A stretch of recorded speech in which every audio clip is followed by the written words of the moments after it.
काठमांडू के new Vinayak hotel के कमरा नंबर 204 का सच आया बाहर। सीमा और सचिन का राज भी खुल गया। पशुपतिनाथ मंदिर में नहीं हुई थी शादी, बल्कि होटल के कमरे में लिए थे दोनों ने 7 फेरे। होटल मैनेजर ने दोनों की फोटो देखकर पहचान लिया। प्रोफेशनल लोगों ने कराया था सीमा का मेकओवर। 8 मई के फोन बिल ने खोले राज। पकड़ी गई सीमा की सबसे बड़ी चोरी। गरेड़िया बनकर भारत में ली थी एंट्री। फूफी कोडवर्ड का करती थी इस्तेमाल। टीवी चैनलों पर बैठकर करती थी ऐसे इशारे जिससे पाकिस्तानी अकाउंट तक पहुंच जाता था मैसेज।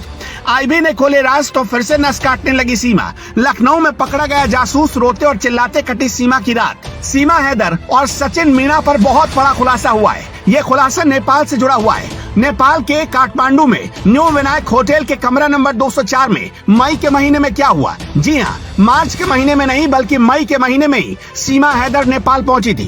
कमरा नंबर 204 में बंद कमरे में दोनों ने शादी रचाई और इसका गवाह खुद होटल का मैनेजर बनाए। होटल के मैनेजर ने दोनों की तस्वीर देखकर दोनों की पहचान कर ली। अब जांच एजेंसियों को बहुत बड़ा सबूत हाथ मिल चुका है।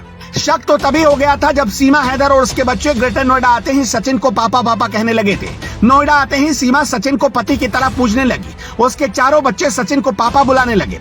अब तक पाकिस्तानी खुफिया एजेंसी वीवीआईपी और हाई प्रोफाइल लोगों को हनी ट्रैप में उलझाती रहती थी, लेकिन अब की बार उसने नया पैतरा चला। सीमा भारत आई। सचिन से शादी हुई या नहीं किसी ने देखा तक नहीं, बस दोनों दावा करते रहे। सीमा सचिन से शादी का अगर लीगल डॉक्यूमेंट बना लेती तो वो भारत की नागरिक बन जाती। ऐसे में सचिन की प्रॉपर्टी पर दुश्मन देश के जासूस का कब्जा हो जाता। किसी तीसरे शख्स की मदद से पूरी तैयारी के साथ सीमा को भारतीय सीमा में दाखिल करवाया गया। सीमा ने बाकायदा पूरी तैयारी के साथ अपना ड्रेसअप इस तरीके से किया था कि वो ग्रामीण भारतीय महिला लगे, ना कि बाहर देश की महिला।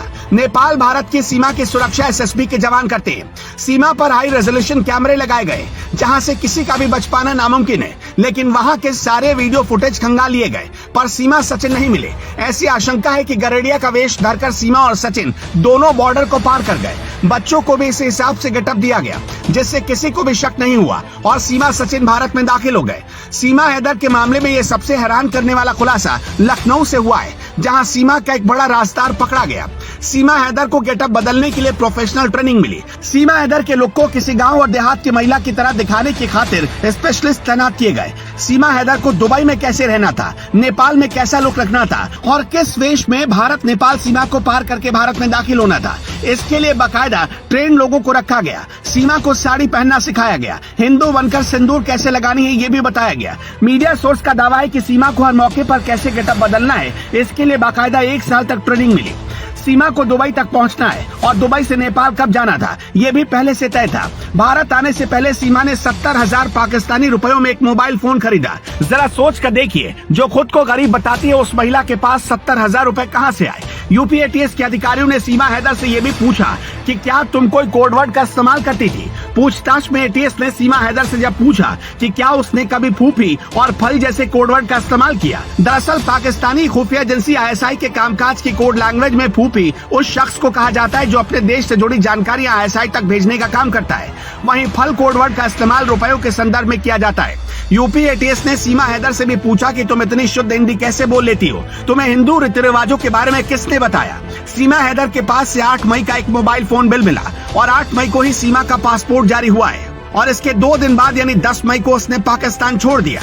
भारतीय खुफिया और जांच एजेंसियों की जांच के दायरे में अब ऐसे एजेंट पर भी नजर है जो इस तरीके की खास तैयारी करवाते हैं। भारत में अवैध तरीके से लोगों को घुसवाने में मदद करते हैं। खुफिया सूत्रों के मुताबिक भारत नेपाल सीमा पर 13 मई को सीमा हैदर और सचिन के भारत में एंट्री के दावों की सच्चाई की पड़ताल की जा रही है। 20 घंटे से ज्यादा की पूछताछ में और भी कई बड़े खुलासे हुए। एटीएस ने सीमा हैदर से जानना चाहा कि 4 बच्चों की मां सीमा हैदर खुद को पाकिस्तान के छोटे शहर से बताती है, लेकिन पबजी गेम में दिन भर व्यस्त रहती है, कैसे, और 70,000 का फोन उसके हाथ कैसे आया। ये भी पूछा गया कि पबजी तो 2020 में ही भारत में बैन हो गया, फिर सचिन कैसे पबजी गेम खेलता था। 5वीं पास मिडिल क्लास घरेलू महिला एक तो नहीं 2-2 पासपोर्ट क्यों रखेगी। अपने 4 बच्चों को छोड़कर सचिन से मिलने नेपाल कैसे चली आई। यही नहीं, दूसरी बार सीमा पाकिस्तान लौटी तो अपने 4 बच्चों के एकदम नए पासपोर्ट कैसे बनवा कर लौटी। सीमा के पास इतने पैसे कहां से आए। सीमा कहती है कि उसने मकान बेचा था, लेकिन क्या पाकिस्तान में महिलाओं को संपत्ति में इतना अधिकार है और फिर पति को भनक लगे बिना उसने मकान कैसे बेच लिया।